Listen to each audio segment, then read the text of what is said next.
The news today is centered on the message released from Nnamdi Kanu inside the Sokoto medium security prison.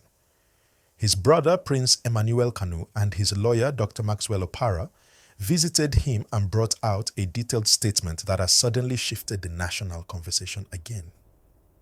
Before I go deeper into this story, please remember to like this video and subscribe to the channel. It helps the message reach more people and keeps you updated on everything happening.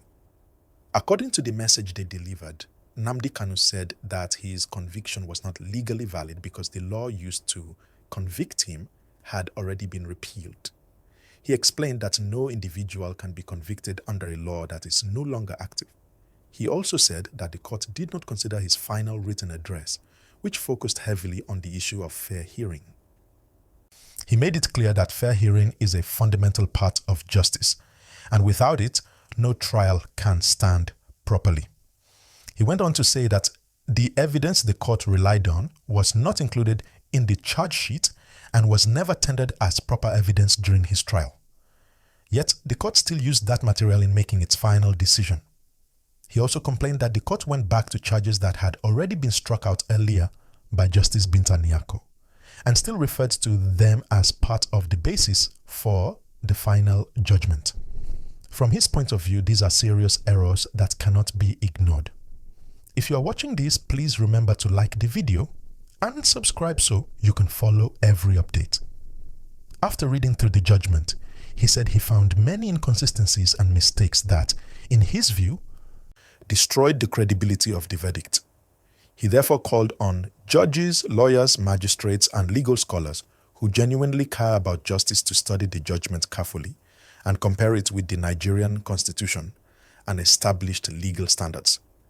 He asked them to examine why earlier rulings from the High Court in Umuahia, the High Court in Enugu, the Court of Appeal, decisions from the United Nations, and even positions from the Supreme Court were completely ignored. These earlier rulings said that the laws used to charge him had already been repealed and should be amended, so he questioned why the new court decision did not reflect that reality. In his message, he also expressed deep gratitude to everyone who has supported him through prayers, encouragement, and good thoughts. He stated that he stands strongly against injustice, no matter who it affects or which tribe, religion, or ethnic group the person comes from. He said clearly that injustice to one person is injustice to everyone. He thanked the public for standing with him and prayed for blessings on everyone who has shown him goodwill. If you are still listening, please like this video and subscribe to the channel. Now, let us look at this matter clearly and calmly. His life sentence created a major reaction across the country because the court argued that his statements and broadcasts encouraged fear and violent activities in the southeast. The government views the situation as a matter of national security. His legal team, on the other hand, maintains that he was convicted using a repealed law, unsupported evidence, and disregarded judicial decisions. This is why the issue has become so sensitive. If you find this explanation clear, please like this video and subscribe so others can benefit from it too. His transfer to the Sokoto prison added another layer of concern. Sokoto is very far from his home, far from his family, and far from his legal team. Many people worry that this distance may affect his health, safety, and legal rights. His lawyers have openly asked why he was moved so far away when all his legal proceedings take place in Abuja and the southeast. The government may argue that any federal prison can be used, but his supporters feel it causes unnecessary difficulties. If you are watching, please subscribe for more updates. This situation is not just about one man.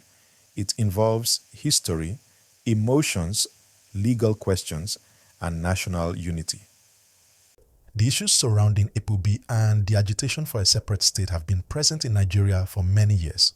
For the southeast region, the memory of the civil war still shapes how people react to political decisions. Many communities have experienced fear, economic loss, military presence, and tension. Some families have lost loved ones during attacks, protests, or clashes. At the same time, some families believe their voices have not been heard or respected. If you understand the depth of this situation, please like this video and subscribe. Nnamdi Kanu's new message appears to be an attempt to shift the focus back to legal principles. He is asking Nigerians not to react emotionally, but to think carefully about fairness, justice, constitutional rights, and proper legal procedure. He also emphasized that this matter should not turn into hate, anger, or division among citizens. If you appreciate balanced analysis like this, please like the video and subscribe. His legal team is preparing to move to the Court of Appeal to challenge the life sentence. They plan to question the constitutionality of the conviction, the use of a repealed law, the issue of evidence, and the inconsistencies with earlier legal rulings. This means the case is entering a new phase, and the coming months will be extremely important. If you want to follow every step of this journey, please subscribe to the channel now. Now, as this conversation grows across the country, more people are beginning to look at the deeper implications. One of the major concerns is the question of whether this judgment will stand when it reaches the higher courts. Many legal minds are already examining the details, and there is serious national debate on whether the trial was handled according to the Constitution. This is why Nnamdi Kanu's message is gaining attention. It is not only a personal response, but also a call for legal reflection. My viewers, if you are following this breakdown, please like this video right now and subscribe to the channel so you do not miss future updates. Another angle that people are discussing quietly is the emotional and psychological impact of this entire situation. For years, his name has been linked to the political tension in the Southeast. His supporters see him as a voice for self-determination. Others see his methods as too aggressive. Some believe strongly that his arrest and trial were unfair, while others believe the government acted to protect national security. These different opinions show why the country needs calm, balanced conversation. If you value this kind of clear explanation, please remember to like this video and subscribe. The transfer to Sokoto also raised questions about transparency. It happened shortly after the sentence, and many people wondered whether there was a specific reason for choosing such a distant facility. His lawyers expressed concern that it limits their access to him, and some of his supporters fear that it is meant to weaken his legal defense. These concerns spread quickly online because of the emotional weight of the case. Please like this video if you are still listening and subscribe so that you stay informed. Another important point is that this case continues to test Nigeria's justice system. People are watching to see whether the appellate courts will address the issues he raised about repealed laws, fair hearing, and proper evidence. Some believe the appeal may bring a different outcome. Others think the judgment will remain. Whatever happens, it must follow due process. This is why his message emphasized that the law must guide everything. Please subscribe to the channel as we continue with this. You also have to consider the international perception.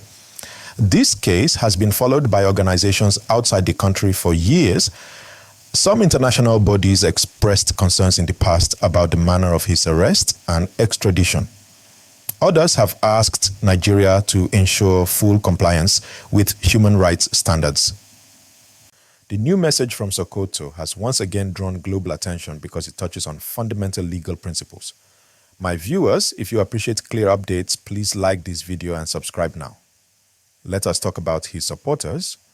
Many of them see this message as a reassurance that he is mentally strong and fully aware of all that is happening.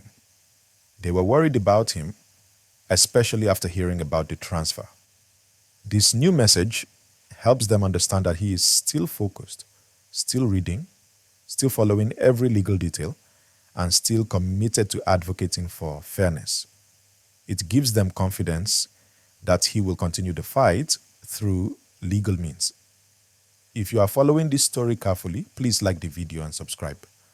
On the other side, there are Nigerians who simply want peace and stability in the Southeast. They are not necessarily supporters of IPOB, but they want an end to tension, fear, and economic losses caused by unrest. They want children to return to school without fear, they want businesses to operate freely, and they want security forces and civilians to coexist peacefully. This case affects them too because the outcome may influence how calm or tense the region becomes. If you feel this point is important, please like this video and subscribe. You also have to think about the political angle. Nigeria is in a delicate phase with economic challenges, security concerns, and political disagreements everywhere. A high-profile case like this can easily shift public opinion.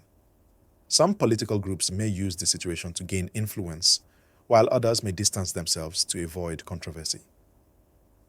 In such a sensitive moment, the message from Sokoto has become part of the wider national conversation about justice, fairness, and unity. Please subscribe to this channel if you want more detailed analysis like this. Let me also speak on the human level. Behind the legal documents and news headlines, there is a man in prison, there is a family waiting, there are people praying, there are communities facing uncertainty. These are real human beings experiencing real emotions.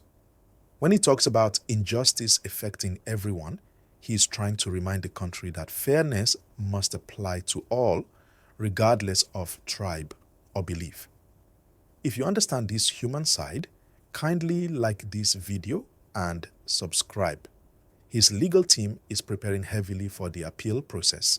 They are gathering documents, studying past judgments, reviewing constitutional points, and preparing to challenge every aspect of the life sentence. This process may take time, but it will be one of the most important legal battles in recent Nigerian history. Please subscribe so that you stay informed as each stage unfolds. As the case continues, one thing becomes clear. Nigeria needs conversations that are honest, calm, and focused on unity. No country can progress when its citizens are divided by anger and distrust. This is why it is important for all sides to focus on law, truth, and peace. If you appreciate this kind of balanced discussion, please like the video and subscribe.